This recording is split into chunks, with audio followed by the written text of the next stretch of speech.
Quanto mais você fica cabisbaixo, quanto mais você fica impressionado com o problema, com o gigante, mais difícil de vencê-lo se torna. Mais difícil fica. Isso é um fato. Isso é um fato. Então, é preciso que você levante a cabeça, que você age. Tem pessoas que, por natureza, ele é de menos ação. Sim. Por natureza, ele é mais introspectivo. É a natureza mais amena, né? Não é? Mais Então, tranquilo, né? se ele sabe que ele é assim, ele sabe que ele tem uma tendência para depressão. Sim. Então, o que fazer? Ele precisa estar injetando na alma dele, na mente dele, a palavra de fé, de esperança, todos os dias abrir a boca e professar a vitória, profetizar a bênção, todos os dias. O poder está na sua palavra, no que você fala, né? Exato. E é interessante que exatamente pelo fato de você ter essa tendência para um estado depressivo, comportamento depressivo, você, especificamente você, é que precisa estar cercado de pessoas com um pensamento mais alegre, né? Mais vivo, né? Mais eficaz, mais eficiente, né? Então, tem pessoas que o problema dele é excesso de passado. E excesso de passado leva à depressão. Exato. As pessoas Não é? ficam ancorados lá atrás, né? Exato. Não esquece de cortar, arrancar essa âncora. Se a sua âncora está presa no lamaçal do passado, meu querido, arruma a serrilha e corta a corrente. E bota para vir esse navio mar afora. Vocês dois, pastor Juraci, que está aqui à minha direita, e Tiago, participaram do treinamento do curso Poder da Ação e lembram que nós tratamos, esse foi um dos nossos temas. Sim. Não é? Sim. E pessoas, por exemplo, que ele tem 60% da vida, 70% da vida dele está no passado. Não é? Ele tem 10% de presente só no presente. Não é isso? E às vezes ele tem mais 20% de futuro, mas não um futuro de esperança. Porque como ele está preso ao passado, a ideia dele de futuro é sombria. É sem fé, sem esperança, sem vida. Entra aí, Tiago, participa conosco. Quando nós lemos algumas biografias, e se tem uma das que eu gosto demais da conta, é a biografia de um dos presidentes dos Estados Unidos, Abraham Lincoln, né? Rapaz, a história desse homem é um negócio esplendoroso, é algo assim tremendo. Esse homem perdeu a mãe ainda cedo, arrumou uma namorada, ficou noivo, depois morreu, depois não sei mais o que, toda derrota. O homem tentou tantas vezes chegar a uma posição boa na vida pública e sempre derrota. Perdeu para deputado tantas vezes, perdeu para tantas, sabe, para senador. Todo o cargo que ele candidatou a primeira vez ele perdeu. Perdeu todos. Não é só que aí ele candidata para deputado estadual, ele perde, aí na próxima ele candidata para federal, ele perde, na seguinte ele tenta o Senado, ele perde. E aí daqui a pouco o homem é o presidente da República. Abriu a empresa, faliu. Presidente dos Estados Unidos da América. Brincadeira? A questão de você ter uma visão positiva de futuro, principalmente para nós estamos falando com o povo de maioria cristã que está ouvindo a gente pela Rádio 104,9 FM Vida. Eu, Tiago Rafael, não posso deixar de ter na minha vida um grande exemplo em relação a isso. Para mim um exemplo que inclusive eu fiquei muito feliz ontem que eu ganhei mais alguns livros de cultura judaica, ganhei um Sidur, que é um livro que fala sobre as doutrinas das coisas, e eu gosto de estudar essas coisas. Mas para mim um grande exemplo de atitude positiva em relação ao futuro é Israel. Israel recebeu uma promessa do Eterno e eles começaram a romper naquilo. Eles eram escravos, eles não eram treinados para a guerra. Eles saem do Egito e eles vêm lambendo a terra, como diz o rei Balaque, né, o rei dos Moabitas, quando vai procurar Balaão. Eles vêm lambendo a terra, eles vêm conquistando tudo que eles tinham pela frente, mas eles não tinham força. Mas eles tinham uma visão positiva de futuro, eles acreditavam na promessa que eles havia sido feita. Então, quando eles caminhavam, eles não caminhavam com a palavra e com o sentimento de desânimo. Eles sempre caminhavam com a ideia de nós vamos conquistar. É claro que haviam aqueles que tinham uma linguagem negativa, mas esses sempre eram convencidos pelo poder de Deus, por aqueles que andavam com o coração justo. E hoje continua sendo um grande exemplo para mim. Hoje Israel, hoje no calendário judaico é 5 de Assar, hoje é aniversário de 70 anos de Israel de acordo com o calendário judaico. E nós vemos Israel, um pequeno país rodeado de grandes potências muçulmanas que está todo o tempo ameaçando destruí-los e eles não perdem a alegria. O apóstolo já teve a oportunidade de ir a Israel três vezes e ver como o povo de Israel não teme essas ameaças. Eles estão o tempo todo sob ameaças. O Irã quer destruir Israel, a Síria quer destruir Israel, Cisjordânia, a faixa de Gaza, todos os povos ali ao redor de Israel querem destruir Israel, mas Israel age como se eles de fato estivessem numa terra onde a segurança impera.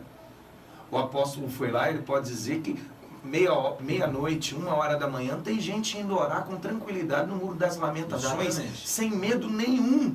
Porque os peregrinos, né, que vão dos mais diversos países, é só sair de madrugada e vai para o monte com segurança plena. Tranquilos, sem nenhum problema, porque o povo judeu criou um ambiente dentro do país, que é um ambiente de certeza de que o Eterno está lhes protegendo, eles não se deixam paralisar por uma visão negativa ou de ameaça, como foi no caso de Davi. O apóstolo estava falando agora há pouco, o senhor também, de quando a gente olha para o problema e a gente superdimensiona ele tem poder para nos vencer.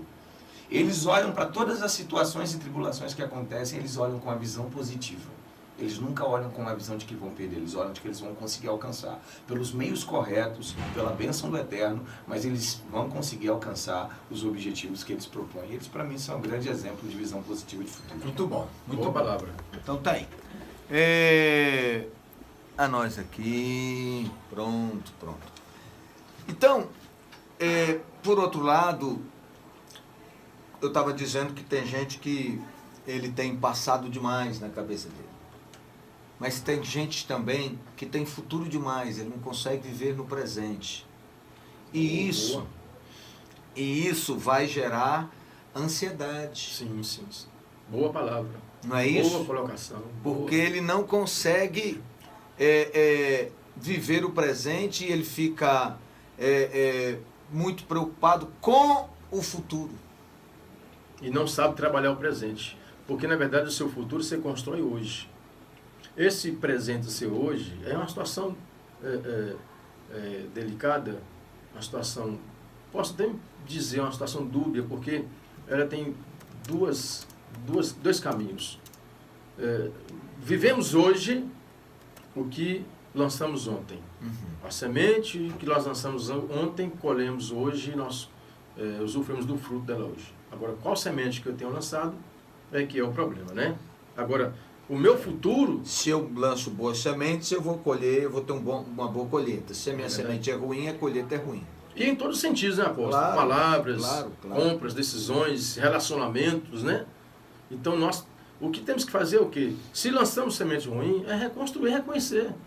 A vida de um vitorioso, ela é pautada no aspecto de olhar para os erros. Eu falei agora há pouco no programa anterior, não sei se o apóstolo chegou a ouvir alguma coisa, eu disse o seguinte, que eu dei muita mancada na vida, eu fiz muita coisa errada, falei muita coisa errada, decidi, tomei decisões erradas, mas o que acontece, e eu estou certo que muita coisa que eu colhi foi coisa do passado.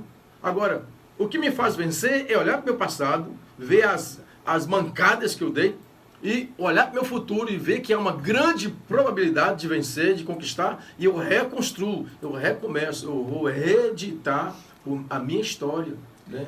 Agora, eu não vou ficar ansioso porque eu quero ser, por exemplo, eu estou com um propósito meu objetivo é um doutorado. Eu quero, na área da neurociência, eu quero chegar lá e vou chegar. Agora, um passo de cada vez e vivendo o hoje. Hoje eu faço uma pós e estou vivendo minha pós hoje, absorvendo os valores do que eu estou fazendo hoje para construir meu futuro. Isso mesmo. Né? Então, eu estava numa direção contrária àquilo que Tiago colocou. Eu tenho uma outra questão que eu quero colocar também, Tiago. É que aquelas pessoas que estavam, o povo de Israel, que estava no deserto, caminhando em direção à terra prometida, aqueles que perderam a visão de conquista, a visão positiva de futuro, que era a promessa da terra que emana leite e mel, a promessa de Canaã, a Bíblia diz que o deserto aumentou e eles foram eliminados. Eles foram consumidos pelo deserto. E é interessante que eles disseram, nos trouxeram aqui para morrer no deserto. Não é? E dos que saíram do Egito, eu acho essa palavra muito forte, dos que saíram do Egito, quase 3 milhões de pessoas, só 2 entraram na terra prometida. Nem o próprio Moisés, Antônio. Só Josué e Caleb. Os milhões que entraram foram os que nasceram nos 40 anos de deserto. Sim. Não é? E sabendo que era um percurso pequeno, mesmo a pé, do Egito a Israel, é um percurso pequeno. Então, se faz em pouco tempo, ainda que a pé, com crianças e o gado, mas se faz em pouco tempo. Alguns especialistas chegam a dizer que, pela quantidade de pessoas que havia ali, dá para fazer em 50 dias esse percurso. Mas então é levou questão 40 anos. de meses, não é? E por que 40 anos? Porque se a gente não vigiar nossos lábios, nós vamos cavando a nossa sepultura, a nossa derrota. E eles ficavam lamentando o tempo todo, reclamando de tudo, pondo defeito o tempo todo. Né? Pois não, Tiago? Pastor Tiago. Falou de Josué e Caleb. Sim. Né? Quando chega no último estágio antes da conquista de Canaã, há uma situação que mostra claramente como a visão positiva de futuro e ter uma atitude positiva em relação a comunicação positiva em relação ao futuro pode mudar realmente o seu contexto. Né? Josué e Caleb em nenhum momento eles se deixaram contaminar pelo relatório negativo das pessoas, desde a saída do Egito até a beira da entrada de Canaã. E quando chega lá que Moisés manda os 12 espias, e dos 12 eles eram 2, eles viram os cachos de uvas que eram necessários 2 homens para carregar, eles viram toda a beleza da terra, mas eles também viram os gigantes.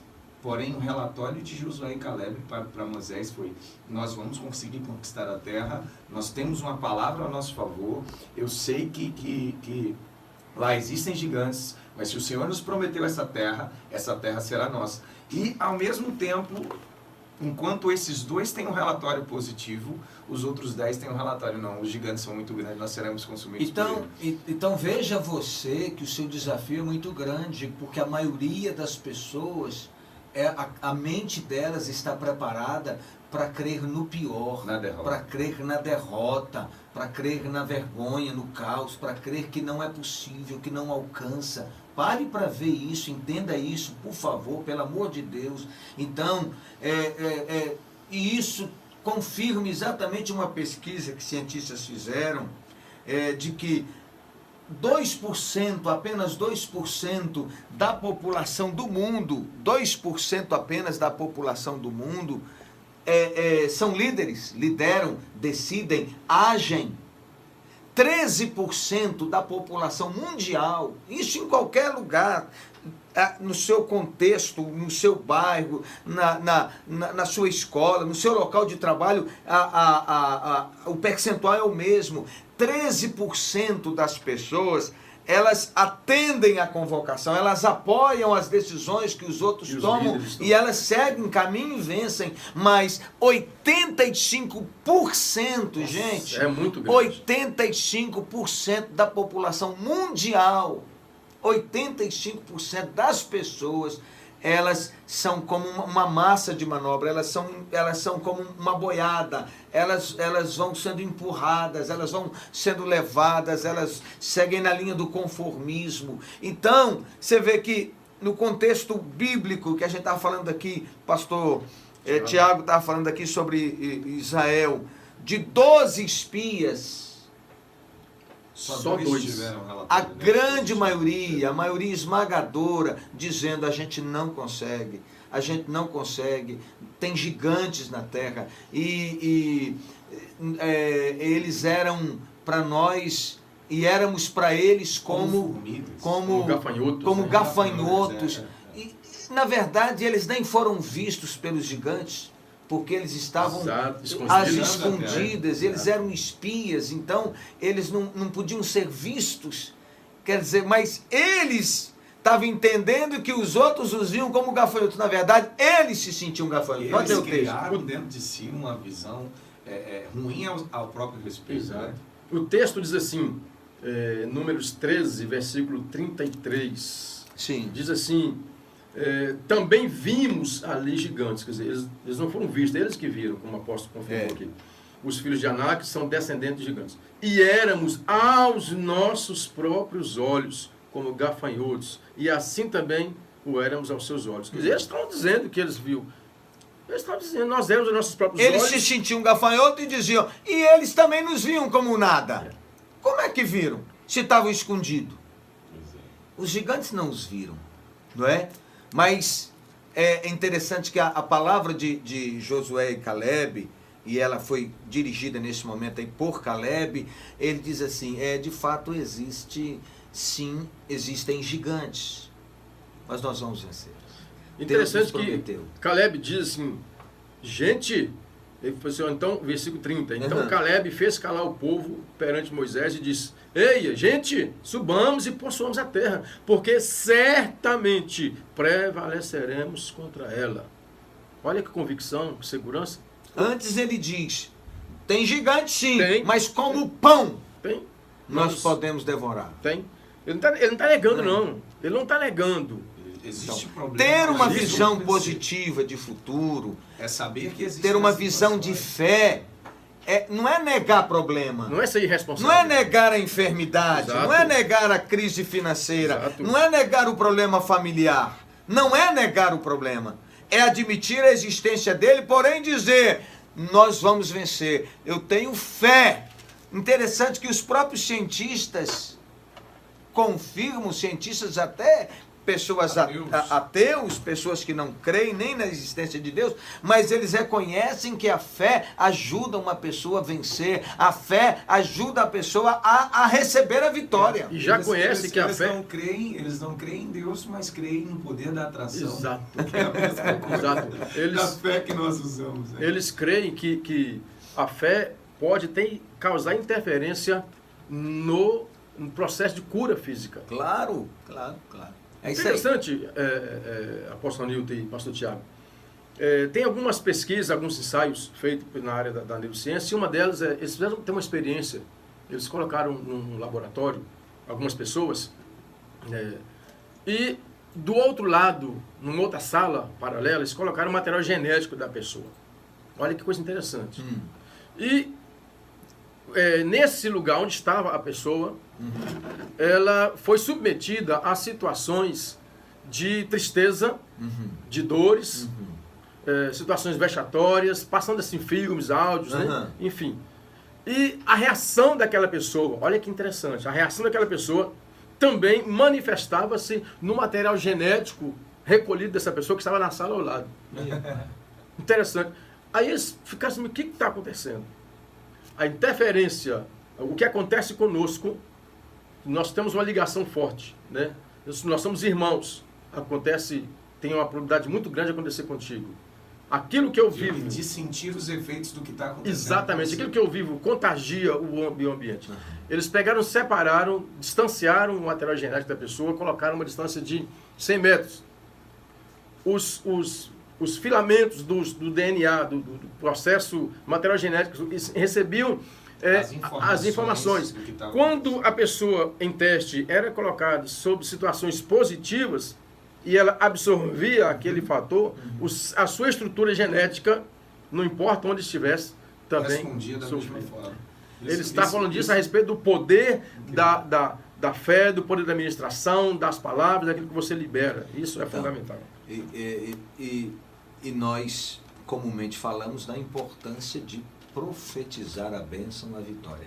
Porque se você faz isso, o seu próprio corpo, sua mente, ela vai liberar uma descarga hormonal, uma descarga de hormônio positiva, boa. Hormônios que vão te trazer alegria, que vão trazer prazer, que vão te dinamizar, que vão te dar força. Gente, isso aqui é muito sério. Agora, duro é dizer que muitos que estão nos ouvindo entrem no ouvido e saem muito. Agora, essa história que nós estamos aqui pontuando em relação à história de Israel, o que é interessante que a oportunidade para entrar em Canaã foi dada a todos. A oportunidade de conquista, meu irmão, foi dada para você e para quem está ao teu lado. Agora, a tua reação, não é interessante? Aí o cara pode dizer assim, mas Deus amou Caleb mais do que Josué. Não tem isso não, meu irmão. A reação deles diante do caos é que foi diferente.